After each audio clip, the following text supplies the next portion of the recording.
Hello बच्चों, आज हम एक प्रश्न करने वाले हैं। इस प्रश्न में कहा गया है कि which of the following may be added to 1 litre of water to act as a buffer.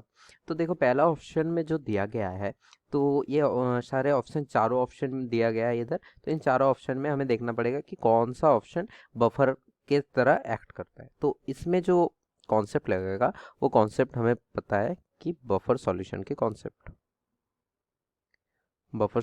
Concept लगेगा।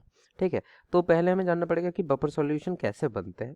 तो बफर सॉल्यूशन जनरली मिक्सचर्स होते हैं। अगर एक वीक एसिड और उसका कॉन्जुगेट बेस या फिर सॉल्ट, ये अगर एक मिक्सचर हुआ तो उस मिक्सचर को हम बफर सॉल्यूशन बोलेंगे, और वो buffer solution acidic buffer solution कहलाएगा। ठीक है, अगर ये वीक एसिड किसी भी स्ट्रॉन्ग बेस की साथ रिएक्शन कर ले, वीक एसिड अगर स्ट्रॉन्ग बेस के साथ रिएक्शन कर ले तब कॉन्जुगेट बेस देगा।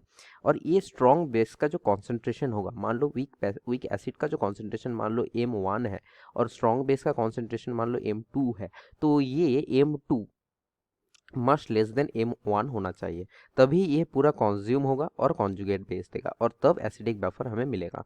एज वेल एज हमें और एक बफर मिल सकता है, कब? जब वीक बेस प्लस उसका कॉन्जुगेट बेस जब होगा तब हमें बफर मिल सकता है। ठीक है, तो ये कब होगा? जब वीक बेस स्ट्रॉन्ग एसिड के साथ रिएक्शन करेगा। ठीक है, वीक बेस स्ट्रॉन्ग एसिड के साथ रिएक्शन करेगा। पर अगर किसी भी सॉल्ट के साथ स्ट्रॉन्ग एसिड या फिर स्ट्रॉन्ग बेस, ये बफर नहीं बनाएगा। ठीक है, तो पहला ऑप्शन, सारे ऑप्शंस देखते हैं हम।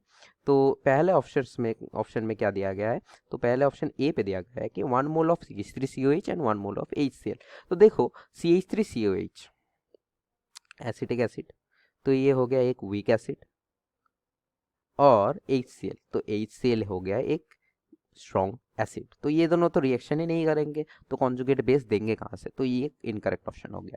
ऑप्शन बी पे जो दिया है, क्या देखो, 1 मोल ऑफ NH4OH और 1 मोल ऑफ NaOH। तो देखो, NH4OH फिर से हो गया वीक एसिड,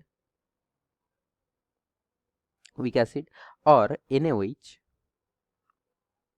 हो गया स्ट्रॉन्ग बेस। ठीक है, अभी देखो क्या होता है। वीक एसिड दिया हुआ है और स्ट्रॉन्ग बेस दिया हुआ है, तो इससे कॉन्जुगेट बेस होना तो चाहिए, पर दोनों का जो कॉन्सेंट्रेशन वो सेम दिया है, 1 मोल एंड 1 मोल। तो ये हो गया इनकरेक्ट ऑप्शन। अभी तीसरे पे आते हैं। तीसरे पे है NH4Cl प्लस HCl। देखो, दोनों ही स्ट्रॉन्ग एसिड है, क्योंकि इधर NH4Cl मतलब NH3 प्लस HCl हम कह सकते हैं, प्लस HCl इधर है, तो दोनों ही स्ट्रॉन्ग एसिड हो गया, तो ये भी इनकरेक्ट ऑप्शन हो गया। अभी लास्ट ऑप्शन पे आते हैं। लास्ट ऑप्शन पे हम देखेंगे क्या होता है। तो देखो, लास्ट ऑप्शन में अगर देखें क्या दिया गया है, लास्ट ऑप्शन में कि 1 mole of acetic acid and 0.5 mole of NaOH। ठीक है, तो देखो 1 मोल ऑफ एसिटिक एसिड दिया हुआ है, जहां एसिटिक एसिड एक वीक एसिड है, और ये कितना दिया है? 1 मोल। और कितना दिया है? 0.5 मोल ऑफ NaOH। NaOH क्या है? स्ट्रॉन्ग बेस, और ये दिया है 0.5 मोल। तो because of this NaOH is strong base, it will totally consume, ये पूरा कंज्यूम हो जाएगा, और कंज्यूम होके क्या बनाएगा? CH3COONA plus H2O। ठीक है, प्लस पानी। तो ये हो गया इसका कॉन्जुगेट बेस। तो इस मिक्सचर में ये रहेगा 0.5 मोल आफ्टर रिएक्शन, और ये जीरो हो जाएगा। ठीक है, जीरो हो जाएगा, और ये 1 मोल से 0.5 मोल रहेगा। ठीक है, तो दोनों का कॉन्सेंट्रेशन सेम हो जाएगा। दोनों का कॉन्सेंट्रेशन, सॉल्ट और वीक एसिड का कॉन्सेंट्रेशन सेम हो सकता है। ठीक है, तो इसी वजह से ये जो पर्टिकुलर सॉल्यूशन है, इस सॉल्यूशन से या फिर इस रिएक्शन से हमें एक बफर मिल जाएगा। तो इस प्रश्न का सही ऑप्शन हो गया option D. I hope you understand all the best बच्चों।